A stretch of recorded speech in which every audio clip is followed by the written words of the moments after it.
നോക്കടി.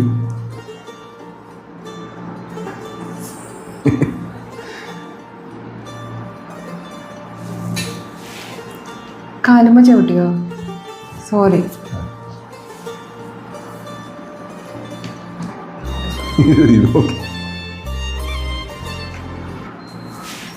വീണ്ടും ചവിട്ടിയില്ലേ? സോറി ട്ടാ. അതിനെന്താ പൊന്നെ കാലുമ്മ ചവിട്ടുന്നതിന് എന്താ ഇങ്ങനെ സോറി പറയുന്നത്? കാലുമ്മ ചവിട്ടാൻ പാടില്ല. ആരെങ്കിലും കാലുമ്മ ചവിട്ടി കഴിഞ്ഞാൽ നമ്മൾ അപ്പം തന്നെ തൊട്ട് നിറ വെക്കണം. അങ്ങനെ എൻ്റെ അച്ഛനും അമ്മയും വീട്ടിൽ നിന്ന് പഠിപ്പിച്ചിരിക്കുന്നതാ. എൻ്റെ പൊന്നെ എന്ത് ബഹുമാനാ നിനക്ക്. എല്ലാവരും പറയും എനിക്ക് എല്ലാവരോടും ഭയങ്കര ബഹുമാനാണ്.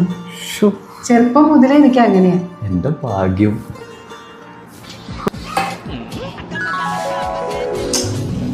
കാലുമ്മ ചവിട്ടില്ലടി. അതറിയാണ്ട് കൊണ്ടതാ.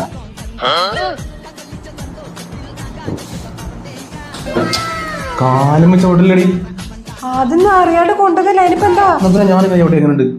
ആഹാ, എന്നാ ഞാനും ചവിട്ടും. ഞാനും ചവിട്ടും. ഞാനും ചവിട്ടും. അതെ.